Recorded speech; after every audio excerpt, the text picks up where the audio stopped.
Chapter 1. My parents favored my frail and sickly younger sister. In our past life, they chose a hawk beastman willing to live in human cities as her husband. Meanwhile, I was sent to the deep sea and married to a giant shark beastman. When the apocalyptic rainstorm came, floods submerged all human cities, forcing my parents and sister to drift at sea clinging to a broken wooden plank, unable to bear their suffering.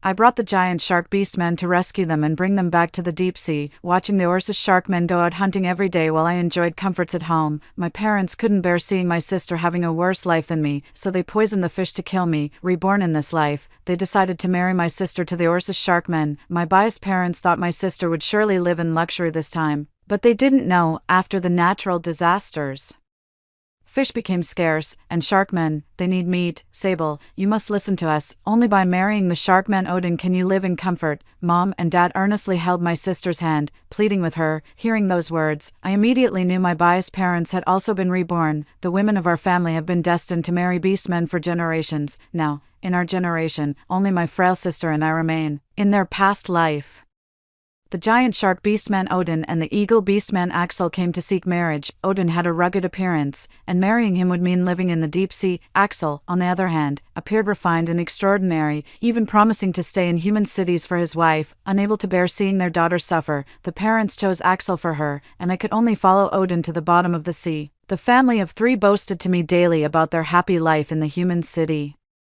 But half a month later, endless heavy rains caused floods that submerged almost the entire human city. They could only rely on a broken wooden plank, floating at sea, waiting for Axel who could fly to find food. Axel worked himself to exhaustion until his wings were injured. Seeing that they couldn't rely on him anymore, his parents and younger sister threw him into the sea. They truly couldn't endure the hardships of wandering anymore, begging me to save them. My heart softened, and I brought my parents and younger sister into the deep sea, but seeing me wait at home every day for the great shark Odin to return with fish, my parents actually thought I was living much happier than my sister, so they laced the fish with deadly poison. Why? I asked unwillingly. We're both their children, so why would they harm me for my sister's sake? My parents just gave me a disgusted look. Sable is frail. She deserves this good life. You stole Sable's good fortune. In their eyes, I'll forever owe Sable. It was only because I absorbed too much nutrition in my mother's womb that Sable didn't get enough nutrients and was born very weak. But was this something I could choose? Back then, I was just a clueless infant too. I watched coldly as my parents continued persuading the reluctant Sable, my gaze falling upon the 2 beastmen waiting nearby.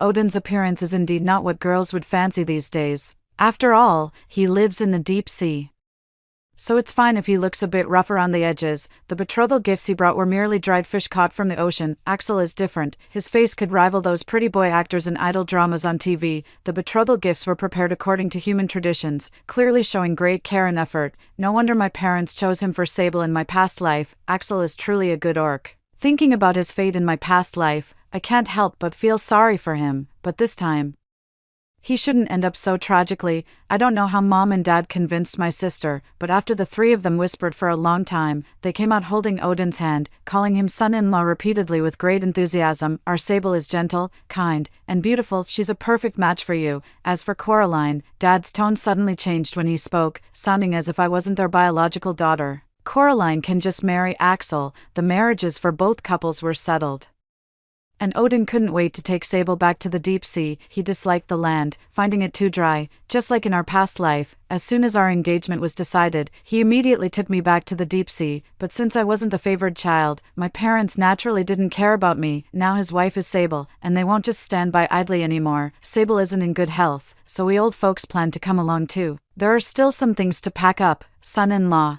Don't rush just yet, Mom said with a smile as she discussed it with Odin. Though it was called a discussion, in reality it was just informing him. Odin's impatience was barely concealed on his face. Then hurry up and pack. After throwing out these words, he went out to find a place to bathe. Sable's expression didn't look too good. Chapter 2. Mom, this Odin is really too arrogant. I genuinely don't like him. Her mother quickly hugged her to comfort her. Oh my dear, let the man be a little arrogant. Think about the coming storm. Don't you want to live a life of comfort and happiness? Sable's expression softened considerably, but when she turned and saw me standing nearby, she sneered again. What are you still doing here? Why isn't your husband thinking of taking you away? Coraline, you're not still thinking about Mom and Dad dividing the property for you, are you? Let me tell you, don't even think about it. All these things are mine. Hearing Sable's arrogant words, Mom and Dad didn't see any problem with it, standing by her side and blaming me together. Exactly, we've already worked hard enough raising you this big. Coraline, when are you going to get married to Axel and move out? Oh right, don't take anything from your room, we're leaving it for Sable. I just found it ridiculous, raised me this big. You mean making me work part-time at 16 to earn my living expenses while still supporting the family? Besides, when did I ever have a room? That was just a storage space, and you still can't bear to part with those rotten wooden furniture pieces. With that said, I grabbed Axel, who had appeared at some point, took the household register handed over by my parents, and turned to leave, leaving only my embarrassed parents standing there awkwardly, looking at each other. You used to. Axel hesitated, his handsome face showing a hint of sympathy. He is one of the rare beastmen who particularly enjoys human lifestyles and has some understanding of humankind. Axel just never imagined that human society would develop so rapidly, with some people living in such miserable conditions. Axel couldn't comprehend what my parents were thinking. Even among beastmen tribes with numerous offspring who show favoritism, they still adhere more to nature's law of survival of the fittest. Favor the weaker, impossible, humans are truly strange. I understood his meaning from his gaze and smiled at him. What happened before doesn't matter anymore. For me, every day after leaving that home will only get better and better. Axel nodded with partial understanding. After getting the marriage certificate, he suddenly held my hand. Wife, he uttered these two words with extraordinary force and resonance, so resounding that I couldn't even blush.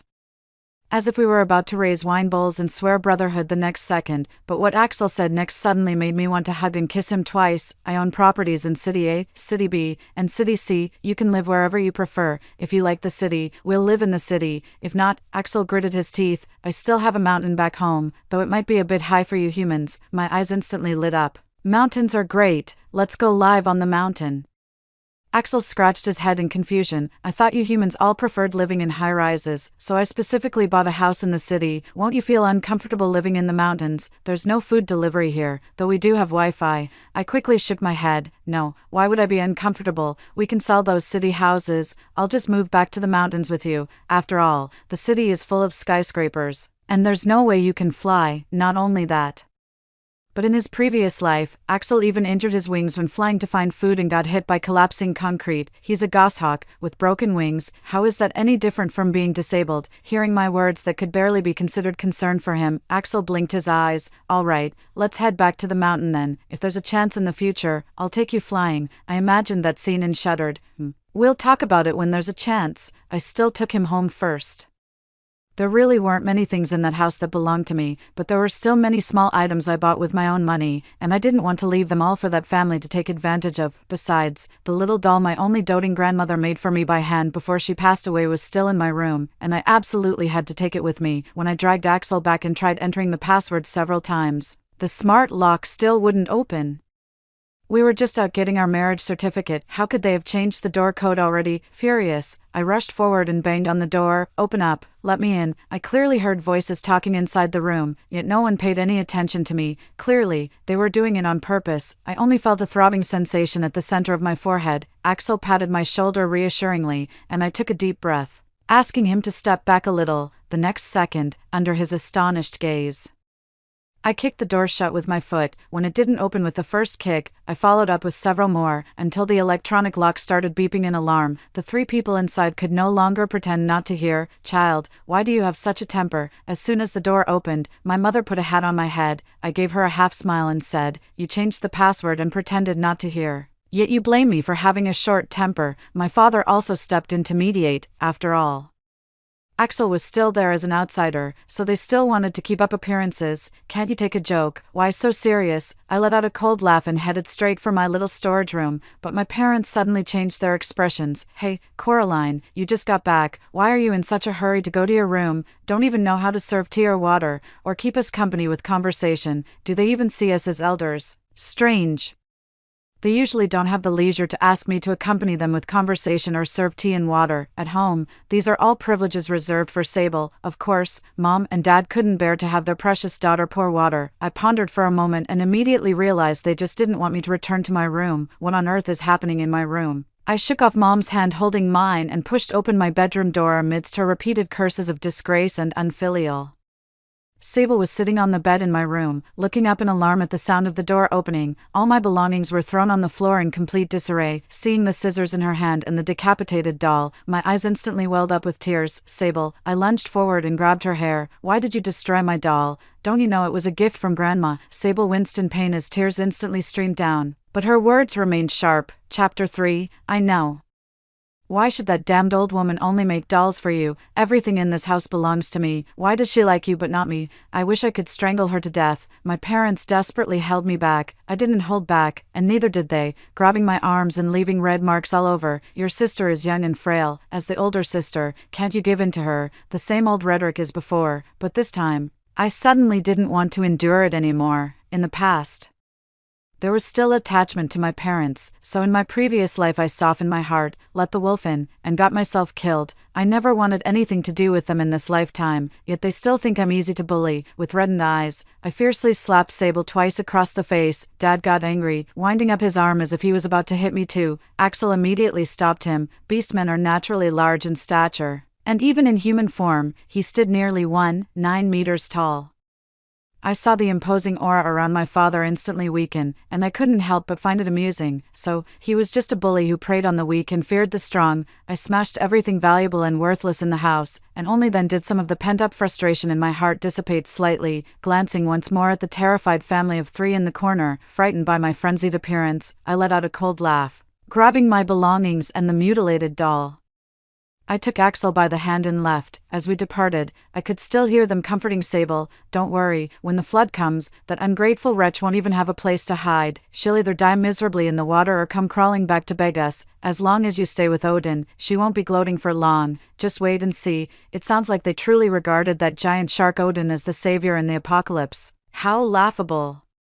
No matter how human-like orcs may appear after transformation, they still carry the wildness and instincts of beasts. In my past life, they only saw me waiting at home every day for Odin to bring back fish, but failed to notice the dwindling amount of food he returned with. The way they looked at us was becoming increasingly strange. In this lifetime, if they want to enjoy that kind of luxury, let them go ahead. Together with Axel, I quickly sold all the houses he had bought in the human cities, exchanged them for supplies, and transported them to the mountains near his hometown. That mountain was indeed very high, but I never expected this guy to be so wealthy that he built an entire estate on the mountain, and even worried I'd get tired from climbing, so he had a cable car installed overnight. When I reached this estate, which was at least 20,000 square feet by cable car, my jaw nearly hit the floor. This is your home? Axel nodded somewhat sheepishly. Yes, we birds have quite high standards for nests, and I particularly enjoy human lifestyles. So, he suddenly realized something and slapped his thigh. I forgot you humans might prefer different interior design styles. What style do you like? If you don't find this appealing, how about we tear it down and rebuild? I've still got tons of cement and steel bars stored in my basement right now.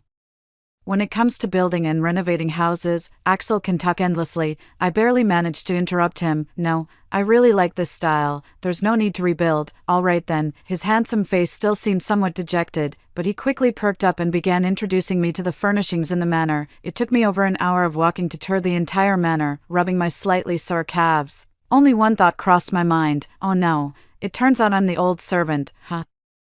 After storing the purchased supplies with Axel and planting those vegetable seeds indoors, nearly half a month had passed. During these 2 weeks, my parents video called me several times. Since we'd already fallen out, their calls weren't well-intentioned. They just wanted to boast about how happy Sable and Odin were together. I simply treated it as entertainment. To be honest, life in the mountains is still a bit boring. These people basically serve as my electronic pets.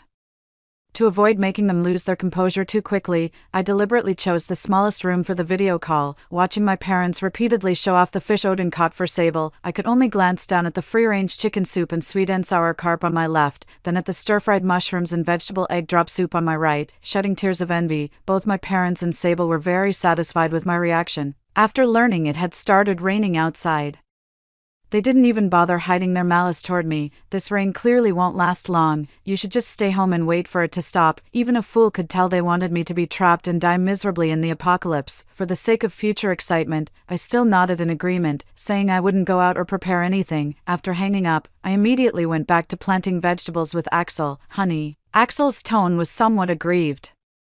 You can't make an eagle plant vegetables all day, that's abuse. Then what do you want to do? Let me go feed the chickens. I immediately shook my head in refusal. No way. Axel instantly deflated. Why, honey, why can't I feed the chickens? You scare the chickens away every time. Tell me why. I'm truly at my wit's end. After returning to the mountain, Axel truly revealed his true nature, but it's just as well. He was still young. Yet in his past life he had to carry that family's burden and was betrayed. In this lifetime, as long as we're together and happy, that's all that matters. Just as I was thinking, my hand was suddenly grasped. Darling, Axel gazed at me with burning intensity. Let's go together. The rain is getting heavier. It started with a light drizzle, and then never stopped. Axel and I sat on the sofa, watching the rain patter against the ground outside the floor-to-ceiling window. Has this rain been going on for too long? Axel held me close, frowning slightly. After all, beastmen have extremely sharp instincts. Fortunately, we had the electrical system fully repaired and reinforced earlier. With rain this heavy, a power outage would have been troublesome. Honey, should we go out and take a look? I was somewhat surprised. How do we get there? We can just fly there. Axel patted my head and, after muttering some kind of spell, suddenly grew a pair of wings on his back. He smiled radiantly, just like the male lead in childhood cartoons, and immediately swept me up into flight. The next second, with a thud, Axel crashed into the ceiling. Whoa, wife, it hurt so much. I fell silent. Stupid bird. Chapter 4. Axel finally adjusted himself and took me flying out to survey the situation below the mountain. About several dozen kilometers from this mountain lies a small county town. The flood has already begun to surge, yet everyone seemed to think this was just an ordinary natural disaster. Stocking up on food at home being the greatest show of respect. After all, there had been cases before where entire floors were flooded. Once the rain stopped, things would gradually improve, but I knew this rain wouldn't stop. After returning, I wrote a letter and had Axel deliver it to the county leader's home. When he returned, his fluffy hair was dripping wet, but his eyes were shining brightly. I delivered it. Honey, praise me quick. Okay, my husband is the best. I smiled and threw him a towel, then wiped his hair again. In the midst of being busy, my parents' video call request came through again. Coraline, is there a flood outside? Dad was sprawled casually on the shell-made sofa, while beside him, Mom and Sable were sipping sea cucumber porridge in small bites. Hearing their question, I merely raised an eyebrow. Yes, the flooding has already started outside. How tragic. Mom theatrically shook her head and showed me the sea cucumber in her bowl. You've never eaten a sea cucumber this big, have you? Odin went out to catch it. Take a good look now, because soon you won't even get to see it. I adjusted the camera and rolled my eyes when they couldn't see. Right, I can't get any. Why don't you mail me some? Sable immediately scoffed. What kind of pipe dream are you having? Not to mention it's impossible to mail anything outside now, even if we could. Are you worthy of eating what my husband found? Just enjoy the bugs that useless Axel caught for you. Let's see how long before you starve to death. Her tone was full of schadenfreude as she deliberately poured the unfinished seafood congee into the trash right in front of me. I just raised an eyebrow. How can Odin tolerate such food waste? Sure enough, the next second, Odin, who had been sitting quietly nearby, suddenly erupted, slamming Sable's arrogant face straight onto the table. Didn't I tell you not to waste food, Sable? Are you asking for a beating? The giant shark Odin's eyes were filled with murderous intent. The parents didn't expect him to suddenly turn hostile and quickly came to stop him. Son-in-law, it's just a bowl of porridge. No need for this, Odin sneered. Just a bowl of porridge. You three burdens stay home without hunting, yet speak so lightly. Sable, lick the porridge clean from the trash can. Sable trembled in fear at his gaze, but still resisted upon hearing his words. No, don't. She turned her head and coquettishly pleaded with Odin again. Honey, I really can't eat anymore. Can't eat it or just showing off. You think I'm stupid? Odin lost his patience and directly shoved her head into the trash can. Sable's face was covered in garbage, but she couldn't resist at all. After venting his anger, Odin gave a cold glance at his parents who didn't dare to utter a word, then turned and left. As soon as he left the house, Sable covered her face and screamed, "Why didn't you help me? Are you just going to stand by and watch your own daughter get bullied?" She confronted her parents. Her father awkwardly smiled and said, "Sable, how could we help you? We're just a pair of old bones now. Besides, wasting food is indeed your fault." Sable directly pushed away her mother who came to comfort her. "Isn't this how I am at home? Didn't you say I should enjoy life? Is this what you call enjoying life?" I tried to hold back, but couldn't help laughing out loud. Sable is indeed the same at home. The food she likes, even if it's going to be thrown away, she won't share it with others. I've lost count of how many times I've gone hungry watching her throw away the leftovers on her plate. But how could Odin possibly indulge her bad habits? In his previous life, he told me to keep my sister in check. warning that he'd really eat her if she wasted food. Now that they're married in this lifetime, Odin would take matters into his own hands. My laughter finally reminded my parents and Sable that the video call was still active. Sable's face turned from pale to white, then flushed red, clearly seething with anger. Coraline, how dare you laugh at me? Ha, isn't it funny? I love watching pretentious people get their comeuppance. I shrugged nonchalantly and ended the video call under my parents' and Sable's murderous glares. The rain outside continues to pour relentlessly. After a few more days, a loud boom echoed from the foot of the mountain. The dam, which had endured too much, finally succumbed to the unrelenting pressure of the ceaseless rain. With a thunderous crash, it collapsed completely. The raging torrent surged downward in one violent rush, submerging the concrete and steel city built by humans until nothing remained, and the culprit, the incessant rain, still wouldn't stop. Layer upon layer of dark clouds blotted out even a sliver of sunlight. The apocalypse had truly arrived. Axel and I were living quite comfortably. Even as the apocalypse arrived and sea levels rose significantly, they still never submerged the mountain we lived on. Moreover, before the rains came, Axel and I had already sold all those houses and converted them into supplies. Those supplies are enough to last the two of us a lifetime, plus the vegetables I grow indoors under grow lights, and the chickens, ducks, geese, pigs, and cattle we raise on the estate. Chapter 5. Although this is a manor, I've successfully turned it into a farm. Axel doesn't mind either. On the contrary, he quite enjoys this pastoral lifestyle. Except for occasionally struggling to control his instincts and wanting to catch chicks, life is infinitely better than his previous existence. Compared to before the apocalypse arrived, both of us have actually gained a few pounds. Of course, the foot of this mountain has also gained some uninvited guests. There's some residents from nearby towns. Axel's letter did prove somewhat useful after all. The official reviewed its contents and reported it up the chain. Many humans began migrating to higher altitudes, and this mountain became the destination for some. That day, while I was farming, the doorbell at home rang. The leader was someone dressed very much like an official. This, comrade, he pondered for a long time about how to address me. Excuse me, is this mountain your private property? We're from F County, and there's really nowhere to stay outside now. Would it be possible to find some resting places on the mountain? I gladly agreed. Of course. It's not about being a saint either. In the post-apocalyptic world, such a polite request is indeed hard to refuse. After setting the rules, I stopped paying attention to those outsiders. They were sensible enough not to disturb me. Only occasionally would a few people come to buy eggs or vegetable seeds from me. Their chicks did hatch, but with too much rain, the seeds just wouldn't sprout. After much deliberation, I decided to let Axel transform back to his original form and carry me down the mountain to salvage several boxes of grow lights from the flooded factory. Though waterlogged, after drying them out, some were still usable. These people were extremely grateful to me and Axel, treating us with even greater respect. The farming instincts ingrained in the bones of the Chinese people enabled them to achieve food security by cultivating wasteland on the mountains. Soon, more and more people came upon hearing the news. By the time my parents and Sable's video call came through again, this place had almost transformed into a new small town. Calculating the time, it's about when the food supply in the sea begins to dwindle. I stopped pretending and directly answered the video call in the manor's living room. My parents and Sable,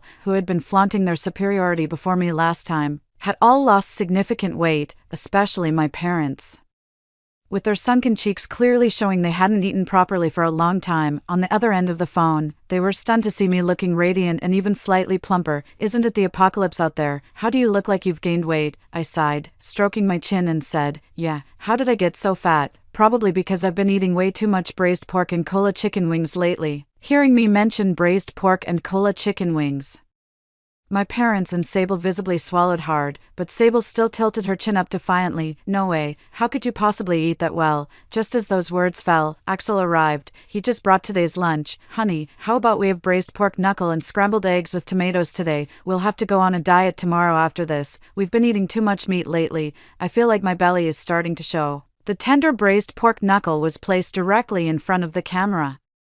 Mom and Dad were dumbfounded, and Sable was stunned. How do you guys have braised pork knuckle to eat? As she said this, she couldn't control the drool from spilling out. With the intention of adding insult to injury, I smiled faintly and gently patted Axel's shoulder. It's all thanks to your good son-in-law. His family owns mines. Axel, being straightforward, shook his head and corrected me. No, honey, my family just owns some hills.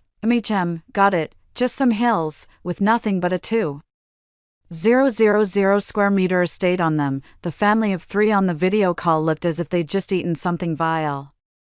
Sable was so furious that she directly grabbed her mother by the throat, her eyes bloodshot. "Mom, is this what you called living the good life? Why, if I had married Axel, Coraline's good life would have been mine. Why did you lie to me?" Mom was choked so badly she could barely breathe, nearly passing out. Even after breaking free, she still spoke up for Sable. She directly knelt before the camera. "Coraline, your parents were wrong. You don't understand, in their past life, Axel and Sable were meant to be together. I'm begging you, sweetheart, can you please let Sable have Axel? Sable has a weak constitution and can't endure hardships." Sable's face lit up with joy, then she tearfully played weak in front of her mother. "I'm sorry, Mom, I was just too angry earlier. Did I hurt you?" Naturally, Mother couldn't bear to scold her and shook her head vehemently. Seeing this scene, Axel reacted even more intensely than I did. He immediately jumped up, pointed at my mom and started yelling, "What kind of person do you think you are? My wife loves me more than anything in this world. Do you really think your few words could make her stop loving me? And you're telling her to give me up? And that sickly, ugly wretch standing next to you is even worthy. He's always had a gentle temperament, though sometimes a bit slow.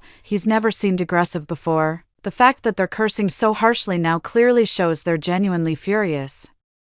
Sable was initially looking at Axel with hopeful eyes upon hearing Mom's words, but her face fell when she heard his merciless scolding. She looked at me, her eyes brimming with jealousy. Why do you get to marry someone whose eyes are only for you? Do you realize Odin hasn't brought back any food for a whole week?" Sable was getting frantic. Mom and Dad were sighing in despair too, seeing the hopelessness on their faces. I raised an eyebrow. "Wasn't this all your own choice, in your past lives? Didn't you always say I only had a good life because I followed Odin? Now that you've taken Odin, why do you suddenly think Axel is better?" Chapter 6. My parents stared in horror, their eyes wide. "You're a reincarnator too. You knew Odin was problematic all along, didn't you?" I let out a cold laugh. "Yeah, I even told you about it in my previous life. Who told you to ignore me and completely forget about it? Odin has a violent temper and would smash things whenever something displeased him. In my past life, I was also beaten black and blue. When I called my parents crying, they just said that's how life is, so this time, I gave those words back to them. Since my sister is already married to him and has the marriage certificate, a little fighting in daily life is normal, right? Missing 2 meals shouldn't be a problem. After all, you've been eating too much sea cucumber porridge, your nutrition must be well covered." I smiled brightly. Suddenly, a terrified scream came from the other end of the phone. It turned out Odin had returned, but at this moment, he seemed somewhat different from before. Those rows of sharp teeth appeared to be stained with traces of blood. His gaze had become even more terrifying. "Husband, you're back." Sable suppressed her fear, trembling as she tried to feign a loving marital relationship in front of me, but the next second, the hand she reached out to touch Odin's arm was severed. Bright red blood gushed out instantly. Meanwhile, Odin, with bloodshot eyes, kept chewing incessantly. "No." The 3 people started screaming again. Sable pushed her parents in front of Odin. "Honey, I was wrong. Eat them first. I beg you, don't eat me. Eat them first." The parents stared in shock at their child, whom they had doted on since infancy, as if they couldn't believe she would say such things. "Sable, we're your birth parents, Pa." Sable spat fiercely, her eyes brimming with hatred. "If it weren't for you, how could I be living in such misery now? The braised pork and pork knuckle should be mine, and the grand manor too. It's all your fault, it's all your fault." Under extreme spoiling, the child raised is naturally extremely selfish. She had just been able to lay hands on her mother, and now she showed no mercy. In Sable's eyes, everyone in this family could be sacrificed for her. Her parents finally realized this too, their expressions despondent, faces ashen. Practically scrambling back in front of the camera, "Coraline, save us, it's Mom and Dad's fault. Can you call Axel to take us away?" Facing their pleading eyes, I just shook my head. "Sorry, it's too far away. I can't bear to make Axel travel that distance. Besides, it's so unsafe outside. What if something happens to Axel? I can't trust leaving you alone with Axel." Hearing the blatant sarcasm in my words, my parents nearly broke down. "You ungrateful wretch, we're your own parents. Are we less important than some man? As long as I have no morals, they can't possibly guilt-trip me." Odin over there was clearly starving. There are indeed no more fish in the sea, but the giant shark tribe only eats meat. Without fish, where can they get meat? In my past life, I was always on edge. My parents are really naive. Amidst the screams and pleas for mercy, I hung up the phone. I didn't feel the slightest bit of sorrow for them in my heart. They made their bed, now they must lie in it. This is just their retribution. Axel held my hand again. "Honey, don't worry. I'll be here for you from now on. I'm still your family." I nodded and patted my silly bird. The rain continued for half a year. Even this mountain was flooded from the foot to the waist. Fortunately, those living on the mountain moved quickly and weren't submerged. They are all kind-hearted people. Because those with ill intentions were thrown into the sea to feed the sharks long ago. When sunlight finally broke through the clouds and shone upon this land, everyone smiled. They saw a large ship flying a red flag in the distance. Their family came to pick them up. In the end, only Axel and I were left in the villa again. No, not just the two of us, darling. If it's a girl, we'll take her traveling around the world. If it's a boy, we'll leave him to guard the house while we enjoy our global adventures. How does that sound? Axel touched my belly with a scheming look on his face. I rolled my eyes, I nodded. Don't birds rarely have just one egg at a time? What if there are more? But I really want to travel the world with you. We still have a long time ahead. No need to rush, really. You said it yourself, silly bird. Get up quickly. You're squishing the baby, noisy and boisterous, full of laughter and joy. My heart feels completely at peace. Here is my beloved. Here is my home. Story 2. As the intense summer heat hit, I rush around everywhere to find a suitable kidney donor for my mother's uremia. Finally, I managed to secure one. However, in order to impress his future mother-in-law, my younger brother actually gave away the kidney donor to his girlfriend's maternal aunt on his own initiative. What's more, he gave away the cooling patches and water resources that I had begged for from all over as gifts to them. When I argued with him, he locked me outside the door. Under the sweltering heat of over 60 degrees Celsius, I was literally baked to death in the sun. My mother didn't show the slightest bit of distress. Instead, she blamed me for not being capable enough, for not holding on long enough to donate my kidney to her. When I opened my eyes again, I heard my mother's familiar sobs. Claire, you're the college student that I've sacrificed everything to support. Please help me find another kidney donor. If I die, your younger brother will have no one to rely on. Hearing my mother's words, I felt a sense of disorientation. My skin didn't ache from being sunburned to the point of cracking, and my throat wasn't dry and torn. I had actually been reborn. On my phone, my mother was crying non-stop. Claire, I've been feeling worse and worse recently. I'm afraid I don't have much time left. When on earth can we find a kidney donor? I'm afraid I won't live to see you and your younger brother start families and build careers. You're a good child and very capable. If I'm gone, you must take good care of your younger brother. In my previous life, my mother suffered from uremia and would cry and play the victim every day. Because I felt sorry for her, I carried her to the hospital for dialysis in the sweltering heat of over 40 degrees Celsius every day. I went around various hospitals with my head down, waiting for a kidney donor. As the summer heat intensified, the already scarce kidney donors became even rarer. Food and water were in short supply, the medical system was struggling to operate, and the cost of kidney transplantation surgery skyrocketed to an astronomical figure. For my mother, I spent all my savings and even took out high-interest loans. But my younger brother gave away the kidney donor to his girlfriend's maternal aunt. He even had the nerve to say that our family had connections and that one kidney was nothing. He showed off in front of others, forgetting that I had run all over the city, pleading with everyone I could to get that chance of a kidney donor. I was so angry that I went to confront my brother, but he locked me outside the door. The sweltering heat of 60 degrees Celsius was still rising. I was on the verge of death from the heat, knocking on the door desperately, begging my mother to save me. But she said, Claire, your brother is a man and the head of the family. How can you talk back to him? You should rein in your temper. I hope you can reflect on yourself. On the verge of death, she finally opened the door in a panic, but only because she remembered that I had a healthy kidney. Claire, hold on a little longer. We're mother and daughter. Your kidney must be a match for mine. Please donate your kidney to me before you die. Okay. Remembering the miserable situation of my previous life, I took several deep breaths of the cool air from the air conditioner in the hospital to suppress the anger in my heart. I casually replied, Mom, I'm outside. Don't worry. I'll definitely find a kidney donor for you. My mother smiled with relief. That's good. With your filial piety, I'll be happy even if I die. After hanging up the phone, my eyes turned cold. Whoever wants to be a dutiful child in this life can go ahead. I'm not going to be that fool anymore. 2. Looking up, the sun was scorching and blinding. It was only morning, but the temperature was already over 40 degrees Celsius. The heat made people feel anxious. Sitting in the car with the air conditioner on and wearing a sun protection coat, I could still feel the dry, burning pain on my skin from the sun. At the nearest drinking water store, the inventory was empty. I quickly got out of the car and bought the last 2 barrels of water. The temperature was so abnormal that more and more people were starting to feel that something was wrong, and even water had become a hot commodity. I knew that the temperature would keep rising, from the current 40+ degrees to 50, and then to 60. A week later, the nights would get shorter and the days longer, and water resources would become something that everyone would fight for with their lives. In the apocalyptic situation created by the 2-month-long heat wave, Many people who were not well prepared would lose their lives. I carried the water to the car, turned around, and headed to the nearby suburbs. In my previous life, I took all the food home and told them to save it and not waste it. My younger brother actually blamed me for being stingy, saying that I was too thrifty when buying food. As the temperature kept rising, he moved in with his girlfriend. In the terrifying heat, they forced me to satisfy their various cravings. When I refused, my mother would look at me tearfully and say, "Claire, I don't want to make things difficult for you. These things should be my responsibility, but with my health like this, could you please help me figure something out?" I felt so sorry for her. For her sake, I spent a fortune on the scarce meat, made countless phone calls begging others for water,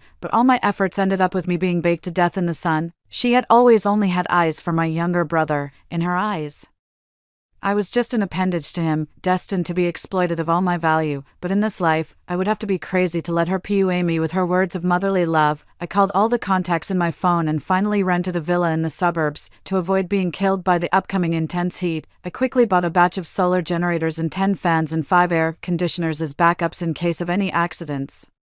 Remembering the miserable situation after the heatwave started in my previous life, I specifically drove to a distant supermarket to buy food. First, I bought foods that were easy to store, such as bread, dried meat, preserved fruits, and canned goods. Then I also bought several refrigerators and freezers to store vegetables and various meats. After preparing the food, the next thing was water. Barreled drinking water was only available for sale at factories, and the price had already soared to 200 yuan per barrel, which was even more exaggerated than the increase in food prices. But fortunately, for now, it was just expensive, and there was no sign of panic buying and hoarding yet. I had spent all my savings from years of work on my mother's illness, and I only had over 200,000 yuan left. Originally, I had planned to use this as a reserve for her surgery, but now I wanted to save my own life more, to avoid suspicion.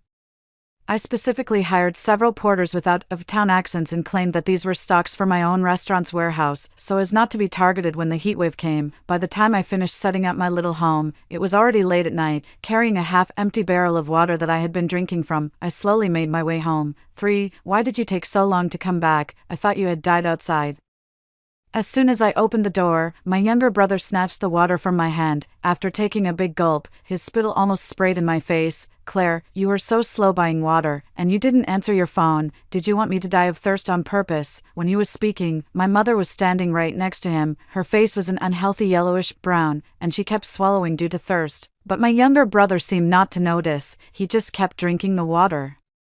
Gulping away, Julian, as soon as she opened her mouth, my younger brother impatiently shook off her outstretched hand. "Mom, I'm chatting with Bella, don't bother me." My mother's eyes welled up with tears, and she looked at me pitifully. Once upon a time, I couldn't stand that look in her eyes. I thought she could only rely on me in this family. Countless times, when my younger brother was being unreasonable, I was the one who stepped in to teach him a lesson, and she, while enjoying the benefits I brought, instilled in my younger brother the idea that I was the bad guy behind my back. This time, I stood still and said, "Mom, the water outside is sold out. I could only get this much. Wait until your brother finishes drinking, and then you can have some. Don't worry." My uncharacteristically unfilial behavior left my mother stunned on the spot. My younger brother scolded me unhappily. "Sister said to wait, so what's the rush?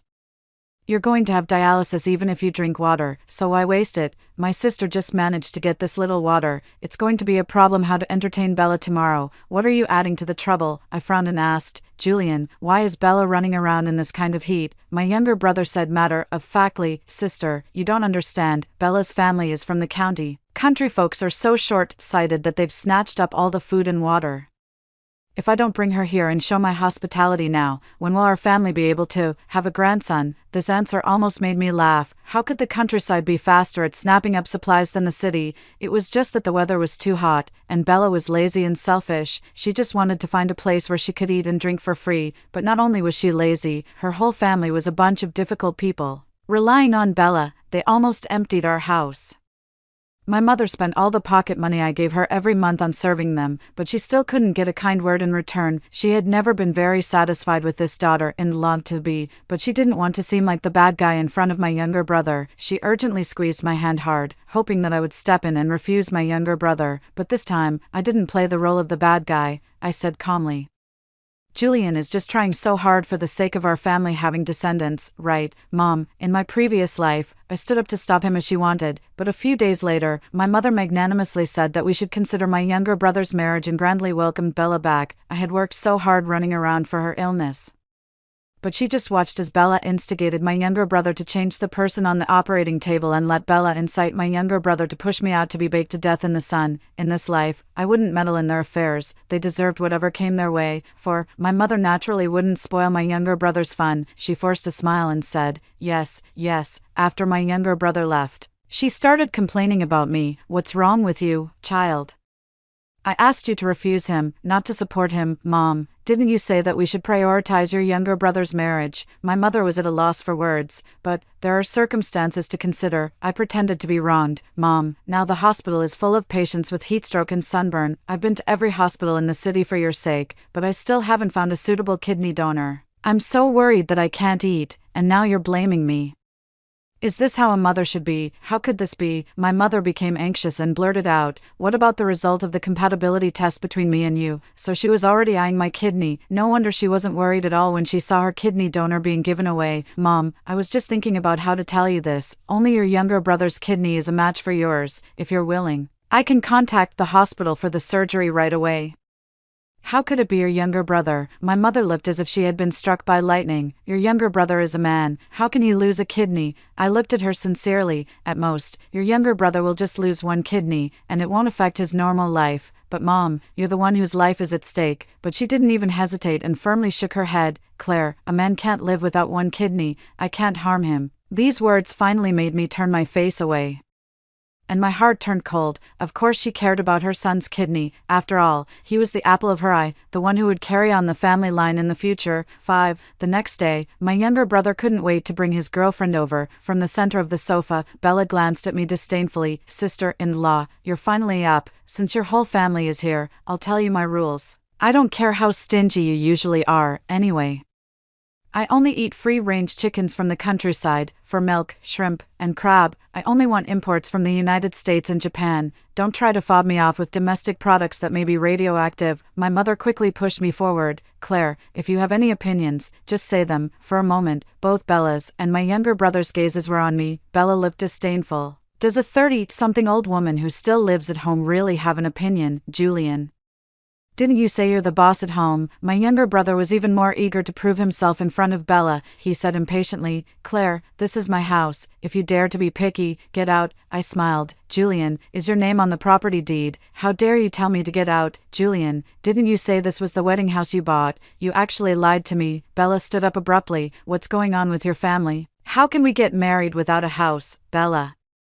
Listen to my explanation. Get lost. I won't marry you without a fully paid-for house and 880,000 yuan in betrothal gifts. Seeing that the situation was getting out of control, my mother quickly stepped forward to smooth things over. She apologized profusely to Bella and repeatedly assured her that the house would be used as a wedding house for my younger brother, but Bella still pouted angrily. I'll stay, but I have one condition. You have a month to marry Claire off.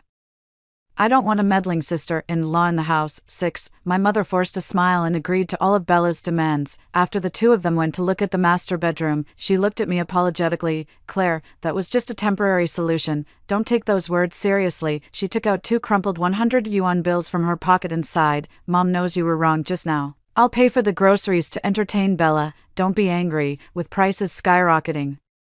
What could 200 yuan buy? With a smile, I took the money from her hand, much to her surprise. Mom, I'm not angry. I'll go buy the groceries right away. I wanted to see how these troublemakers would act when there was no water and no food in a couple of days. 7. The weather was getting more and more terrifying. I only bought a little bit of perishable vegetables every day, forcing my mother to use the stored food at home to cook. With Bella deliberately being picky and insisting on having 8 dishes and 1 soup every day, the once full refrigerator was starting to empty out. Just then, the property management issued a notice. Due to the abnormal weather and difficulties in power generation, the power supply to each household would be strictly controlled, and only 1 air conditioner could be used per day. If everyone wanted to stay cool, they would have to go to my younger brother's master bedroom at night. He blocked me and my mother, Mom, sister, Bella, and I need to sleep at night. It's not convenient. You'd better sleep separately. My mother stood there, at a loss, looking at me. I looked at him with a heartbroken expression. Julian, are the lives of Bella's parents more important than mine and Mom's? In this kind of heat, do you want us to die of heat? Sister, there are fans. What's the big deal? My younger brother said indifferently. Or you can just take an ice cube from the fridge and put it on your face. Why don't you and Bella do that? Bella has delicate skin and can't be compared with you. My younger brother frowned and began to get impatient. You're my own mother and sister, yet you're not even willing to make a sacrifice. I laughed. Who understands sacrifice better than you? You brought your girlfriend's family to live in your elder sister's house. You occupied someone else's place and then turned around and blamed me instead. My younger brother hated it the most when the topic of the house was brought up. His temper flared up, and he pushed me hard. Claire, even if this is your house, it's easy for me to make you get out. Bella fanned the flames on the side. What woman asks for a house? You don't know how to be considerate of your younger brother at all. A sister like you might as well have been drowned in a urinal when you were born. She stared at my face with jealousy and hatred in her eyes. Besides, how could you afford such a nice house at your age? Did you get it by seducing men? You don't look like someone who can stay out of trouble. I don't want to live with such a sister-in-law anymore. Julian, you can only choose one between me and her, caught in the middle. My mother's eyes spun quickly, and she leaned towards my younger brother. Claire, you can't be so unreasonable. Hurry up and apologize to your younger brother and Bella. As the ingredients in the refrigerator were almost used up, I no longer suppressed my emotions and stared at them coldly. I'm not living in this house anymore. My younger brother sneered. Then get out right now. I'm annoyed just looking at you. I picked up the bag that I had already packed, turned around, and walked out the door. Before leaving, I still couldn't control the last bit of affection in my heart and wanted to look back at my mother. When I met her evasive gaze, my heart turned completely cold. Bella said dissatisfiedly, if she's gone, who will go grocery shopping? My skin is so delicate that I can't get sunburned. My younger brother fawned over her like a sycophant. How could I let you go grocery shopping? Don't worry. She has nowhere to go and will definitely come back tomorrow and beg us to take her in. 8. I arrived at the villa I rented in the suburbs and was sweating all over. I quickly turned on the air conditioner and then felt as if I had come back to life. Away from that bunch of difficult people, I lay comfortably on the soft big bed and slept until I woke up naturally. When I got up the next day, while having yogurt with cereal, I turned on the must-watch drama for meals on my phone, the home surveillance. Those people had just woken up too. When my younger brother saw the empty dining table and started cursing and asking my mother why she hadn't cooked, he realized that she had fainted from the excessive heat the previous night. He and Bella quickly carried her to the master bedroom to let her enjoy the air conditioning. Without someone to cook, my younger brother naturally didn't want to do it himself, and his gaze fell on Bella. Bella glared at him. Julian, we're not even engaged yet. You don't expect me to cook, do you? Are you still a man? My younger brother rubbed his nose awkwardly. I just don't know how to cook. Then call your vixen sister back, ask her to bring some spare ribs, king prawns, and beef back by the way. Also, I didn't bring my skincare products. Ask her to buy me some La Mer or something to make do with. I almost couldn't hold back my laughter. La Mer, and make do with it. With a monthly salary of over 20,000 yuan, I've never been willing to use such expensive things. A waitress from a small county town actually has her eyes on it. My younger brother called me soon, seeing that I didn't know what was good for me. My younger brother instantly got angry. Claire, Mom is sick because of you. Why don't you come back and take care of her right away? My mother has always been my weakness. As long as she was mentioned, I would always compromise. But this time, he was going to be disappointed. Ouch. She's sick. Did you not turn on the air conditioner for Mom and she got heatstroke, or was the air conditioner too cold and she got sick? I said in an exaggerated tone. Julian, you're the hope for Mom's old age. You have to take good care of her. My younger brother said in a haughty tone. You must get back before 3 p.m. Remember to bring fresh spare ribs, king prawns, and beef, and they all have to be the best. Also, didn't Mom give you money yesterday? What do you need so much money for as a woman? Bella didn't bring her cosmetics, just buy her some La Mer or something. My Bella is different from you. Her skin is very delicate and she can't use fake products. Before he could finish, I hung up the phone. On the surveillance, my younger brother was so angry that he jumped up and down. Bella didn't expect that I really wouldn't come back. Her voice was shrill. Julian, you promised me well before I came. Now that your sister is gone, who will serve me? My younger brother tried all means to persuade her. He almost wore out his lips before calming down her princess syndrome. Finally, he went into the kitchen with a round look on his face. When he brought out the noodles, Bella took a bite and then threw the chopsticks. Can't you tell the difference between salt and sugar? It tastes so bad. The fried egg is even burnt. It was my mother who woke up and made a bowl of noodles that satisfied Bella while dragging her sick body, which finally calmed Bella down.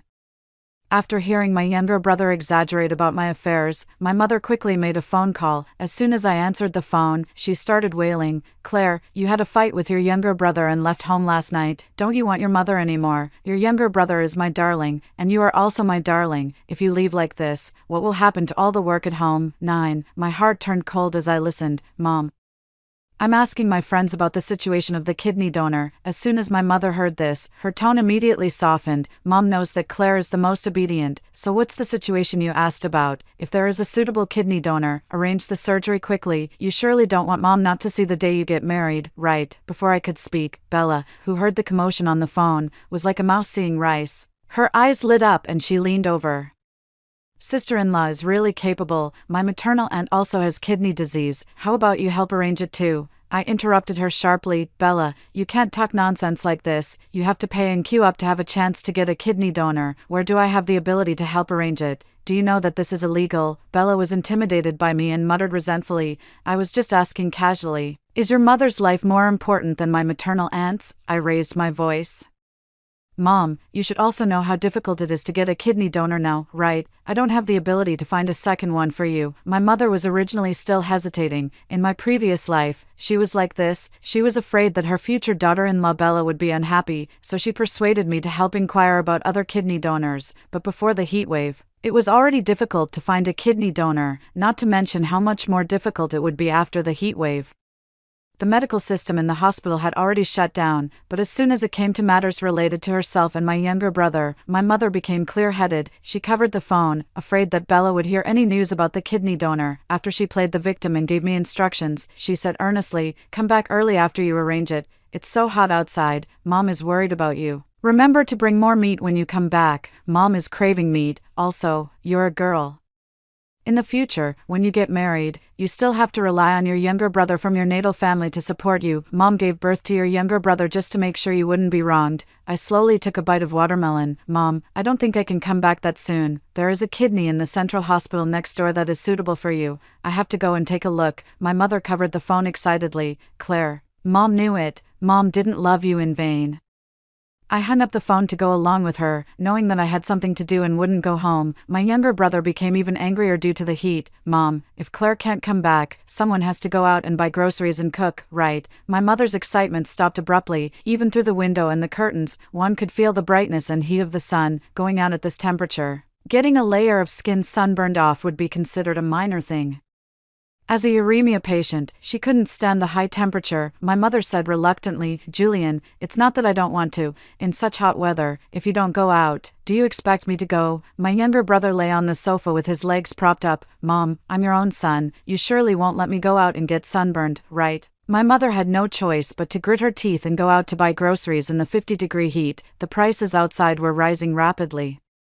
A caddy of meat was sold at a high price of 100 yuan. As for drinking water, there was even a hoarding crisis, and the price was soaring. My mother spent nearly 1,000 yuan just on buying a little bit of vegetables. When she came back, she was exhausted and shocked. "Julian, now a caddy of meat costs several hundred yuan. How about you give Mom more money so that I can stock up on some supplies?" My younger brother's hand paused while he was playing a game. "Mom, don't you even think before you lie? How could it be so expensive?" My mother's mouth was so dry that it cracked. "This is the price in the supermarket outside." Bella, who was blowing the air conditioner in the bedroom, was like a lit powder keg. She jumped up from the bed and rushed out, making a shrill noise. "Julian, what are you and your family pretending for? If you think I'm spending too much of your family's money, just say it directly. Do you have to exaggerate the price so much? I've asked my friends, and it's not as serious as you said. I'm not staying in your house anymore. I'm leaving right now." In fact, before Bella even moved a bit, my younger brother immediately went up to coax and soothe her. My mother didn't dare to say a word after being scolded by him, but she kept glancing towards my younger brother's room, tentatively wanting to get some water to drink. Bella was sharp-eyed. "What are you going to do?" I I'm just thirsty and want to get a bottle of water to drink." My mother was frightened and looked at my younger brother pitifully. My younger brother took a step forward and locked the door. Then he turned around and started complaining. "Mom, you're already so old. What do you need to drink water for? Bella needs that water to wash her face and body. If you're really thirsty, just drink some tap water to make do. Drink tap water." My mother was afraid that she had misheard. "Julian, Mom is sick, how can I drink tap water?" But my younger brother had no patience to listen to her. He was busy trying to please his little goddess. My mother was extremely aggrieved, but unable to resist the thirst in the heat. She could only drag her sick body to get a few sips of tap water, but she didn't know that the tap water had been cut off 3 days before I was reborn, and water basically could only be bought from the supermarket outside, as early as the day I left. My younger brother and Bella had moved the refrigerator and drinking water to their room. As for the drinking water, it was also what I brought back every day in the past few days for fear that they would find something abnormal, but there were only a few bottles left. I enjoyed the cool air from the air conditioner, leisurely finished eating the watermelon, and then happily made a packet of spicy and sour noodles. Without me, how could she and my younger brother have the good days they had in the previous life? 10. My mother wanted to call me and complain as she used to, but I was busy watching a Korean drama and really didn't feel like paying attention. I just perfunctorily said a few words and then hung up the phone. She didn't give up and asked me for money on WeChat. I just pretended that I was too busy and didn't see it. I knew that my mother always had a sense of crisis. Seeing that I didn't respond, she used all the household money I had given her before to buy groceries and stock up on water, but when Bella saw what my mother brought back, she thought that my mother was deliberately making things difficult for her. She picked fights with everyone at home and insisted that my mother cook her a full banquet of Manchu and Han delicacies. I almost burst out laughing when I watched the surveillance. How could my mother know anything about a full banquet of Manchu and Han delicacies? She could only cook a meal of 4 dishes and 1 soup with me helping her by her side. When my mother tried to persuade Bella, she was pushed hard by Bella and fell on the ground. Bella shouted at the top of her lungs, "Julian, if your mother treats me like this, I'll leave tomorrow." Under my younger brother's cursing, my mother had no choice. While crying and saying this is a curse, she managed to cook a table of dishes bit by bit. Even so, her hands were covered with blisters from the burns. "Julian, find some burn medicine for Mom." But my younger brother had no time to feel sorry for her. He was busy feeding his precious Bella soup. I watched the scene on the surveillance and happily took another sip of cola. In the same intense heatwave in the previous life, Bella was much more difficult to deal with than now. Seeing that I was generous and overly filial, she actually asked me to prepare fresh Australian lobsters and Arctic sweet shrimps for them in such extreme weather. There was simply a shortage of supply in the supermarket now, and there were no such ingredients. I could only buy some blue crabs and river shrimps at a high price. As a result, Bella looked down on these ingredients and directly cut off my water supply, almost making me die of thirst. And my mother would only tell me to be patient and wait for my younger brother to calm down. This time, if she wants to be patient, let her be patient slowly. In just 2 days, my mother could no longer afford to buy groceries. There was nothing left at home, and the temperature outside had risen to over 60 degrees. 11. My younger brother's throat was so dry that it was smoking. He gnawed on a dry cucumber in a fit of anger and said angrily, "Mom, call Claire right now. Ask her to bring groceries and meat back." The water in the refrigerator had run out, and now they could only quench their thirst with fruits and melons. Naturally, my mother didn't get any of these fruits and melons. She could only keep swallowing saliva and open and close her dry lips. I called, but she didn't answer. Without me, she had to cook and do housework, and she was also sick. She was already so tired that she seemed to have shed a layer of skin. Moreover, due to uremia, her body was in an exaggerated state of swelling, and with her dark circles under her eyes, she looked very strange. No one in this family felt sorry for her, Bella said acidly. "I think she did it on purpose. She's probably out there having a good time with a sugar daddy. Are you two in cahoots to drive me away?" My younger brother tried to soothe her while putting pressure on my mother. My mother could only wipe her tears and sob as she called me.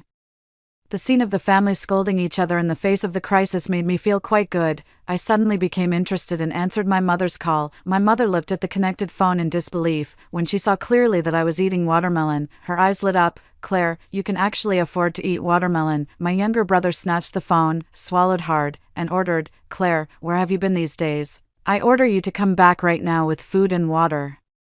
The juice was sweet, and I closed my eyes happily. "I can't. I'm looking for a kidney donor for Mom and can't come back." My younger brother roared angrily at the top of his lungs. "Stop looking for it. She won't die anytime soon. If you don't come back, I'm going to die." I looked at my mother, and she hesitated before saying, "Claire, Mom knows you're the most obedient. There isn't much rice left in our family now."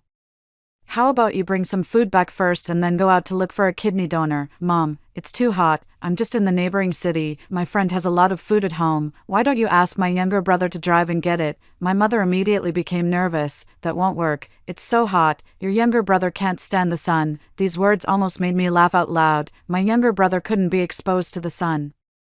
But I could run back and forth in a temperature that could kill people. Do they really think my life is worthless? I took a bite of the crispy and sweet melon, along with the crunching sound. The juice trickled down the corner of my mouth. Then what should I do? I can't go back. My younger brother's eyes turned red. He wanted to say something more, but on my end, it was as if the screen froze, and the picture stopped. Then, the phone call was interrupted. My younger brother was furious.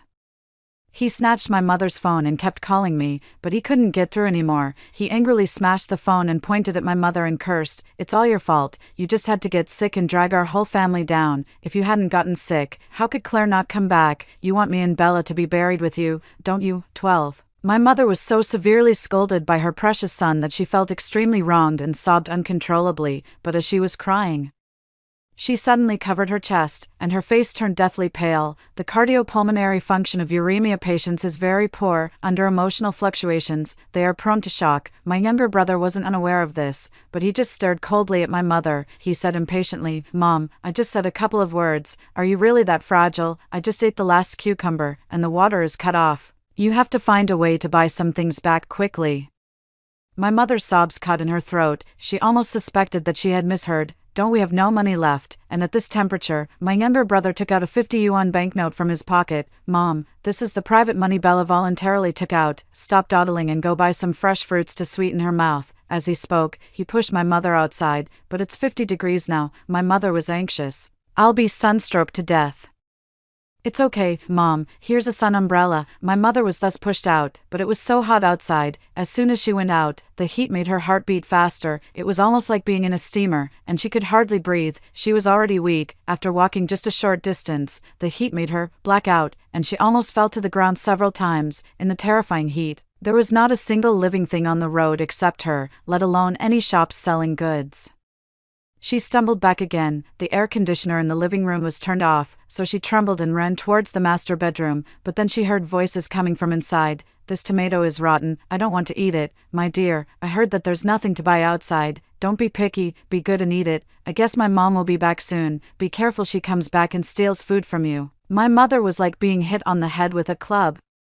She stood there as if she had been stunned. How could she not understand? In the face of danger, her precious son didn't even want to give her a chance to live. "Julian," she banged on the door and cried out heartbrokenly, "do you think you're worthy of me? I'm your mother. I've loved you the most since you were a child. I gave you everything you wanted. How could you?" My younger brother cursed and opened the door irritably, but there was no sign of guilt on his face. "Mom, anyway. You're almost dying of uremia. Can't you leave the chance of survival to me and Bella?" Bella curled her lips beside him. "Auntie, old people living too long will take away the good fortune of their descendants. You're already so old. I don't know why you're still hanging on." My mother had always disliked her. Now, in a fit of anger, she had no scruples. She reached out and pinched her. "It's all your fault. You've corrupted my son. He would never treat me like this before." Bella cried out in pain, grabbed my mother's hair, and pulled hard on the ear with the earring. The two of them fought each other. How could my younger brother bear to see his sweetheart being wronged? With a wave of his hand, he threw my mother away. "Mom, how dare you touch Bella?" My mother had been hungry for 2 days and couldn't stand steadily. When he pushed her hard, she directly hit the corner of the stairs. Dark red blood gushed out like a valve that had been opened. My mother widened her eyes, reflexively covered her head, and looked at my younger brother. "Save me." My younger brother was so frightened that he lost his wits. In a panic, he was about to get the first aid kit, but was stopped by Bella. Her voice was extremely cold. "Julian, in this situation, didn't you say that your mother is a burden even if she's alive?" My younger brother stopped in his tracks. Watching my mother struggling to twist her body and keep crying for help from my younger brother, I felt both heartbroken and ironic. The terminal illness hadn't brought her down, but the human heart had dealt her a fatal blow. 13. After my mother completely died, Bella and my younger brother threw her into the guest room. Without my mother, there was indeed one less mouth to feed, but there were only a few tomatoes left at home. Even if they saved on food, They could only last for 2 more days before running out of food completely. The temperature outside was getting higher and higher, and they couldn't even go out at night without eating. Bella was so hungry that she cried and lost her temper with my younger brother. When will this day end? Didn't you say you would take me to live a good life? How long has it been since we ate meat? My younger brother's stomach was empty, and he didn't have the mood to fawn over her like a sycophant as before. He shouted at her impatiently, "Shut up, if you make any more noise, I'll throw you out." Bella was stunned by the shout and was about to have a big argument with him, but facing my younger brother's cold and chilling gaze, she shrank her neck. Without support, they didn't have the conditions to act like an affectionate couple anymore. Suddenly, my younger brother's gaze turned to the guest room. His sinister eyes were like a snake spitting out its tongue. "Don't you want to eat meat? Isn't there some ready-made meat here?" Bella's eyes widened. Isn't it a bit too much? Even I was shocked by my younger brother's words. Understanding the meaning behind his words, my stomach started to churn, and I felt a strong urge to vomit. When my mother was alive, she worked like a beast of burden for him and would have given her own flesh and blood to support him. Now that she was gone, he really intended to use her flesh and blood. 14. When I opened the video again. Several days had passed. Both Bella and my younger brother's mental states were showing signs of abnormality. Bella's hair was in a mess, and she no longer had the freshness of a city beauty before. She moved around in the kitchen like a marionette for a while and finally brought out a plate of dark things. She said woodenly, "It's done." She was wearing a vest, and the large expanse of exposed skin was blue-purple. Her eyes looking at my younger brother were full of fear, which was completely different from her previous arrogance. Even when approaching my younger brother, she was shaking all over. Looking up, the sun was scorching and blinding. "Damn it," he cursed when he smelled it. "Why does it stink so much?" He kicked her directly, and Bella, holding her stomach, endured it submissively. She didn't even dare to cry out loud. She only dared to give him a resentful glare when he wasn't paying attention. My younger brother's true nature had always been irritable and unreasonable. When life was going smoothly, he could be a bootlicker and coax her like a princess. When life was not going well, she became a thorn in his side. Bella explained in a low voice, "The meat was already rotten, I couldn't make it fresh." My younger brother took a bite and immediately vomited it out. He threw the chopsticks at her head. "Bitch. You can't even cook a meal properly, and you still expect me to marry you." He started punching and kicking Bella to vent his anger. When he stopped, he stared at Bella, sobbing softly. Suddenly, he licked his chapped lips. "I haven't eaten fresh meat for a long time." He suddenly, contrary to his previous behavior, gently reached out and touched her. "Good Bella, you know I love you the most." Bella's body trembled, and she felt a strong sense of alarm. You, realizing something. She took off running towards the door, but she was a little too slow. My younger brother grabbed her collar and dragged her back. "Julian, you can't treat me like this. I can give you a son. I don't want the 800,000 yuan betrothal gift anymore. I can give you a son right now, don't you?" The familiar sound of a machete interrupted her cry. Blood was splashing out from the kitchen door, followed by my younger brother's frantic sucking sound. My younger brother had completely crossed the line. I didn't want to pay attention to what happened next. 15. The apocalyptic high temperature lasted for a month, and then the weather returned to normal. Social order was gradually being restored. The crematorium was operating day and night to deal with all kinds of corpses left by the high temperature. I received a call from the police station. My younger brother was actually still alive, but he had gone crazy. When the police caught him, he was wandering on the street. He would pounce on people and bite them when he saw them, scaring the children on the roadside into crying loudly. Seeing his crazy words and actions, the police investigated. Through the skeletons at home, they learned that he had killed people in the apocalyptic environment, but since he was crazy, he naturally couldn't be convicted. What could I do? I could only send him to the mental hospital with the worst environment in the city. The kind where it said that even normal people would go crazy if they stayed there. Without the burden of false motherly love, I began to explore my life. The sun was shining just right, and my new life was setting sail.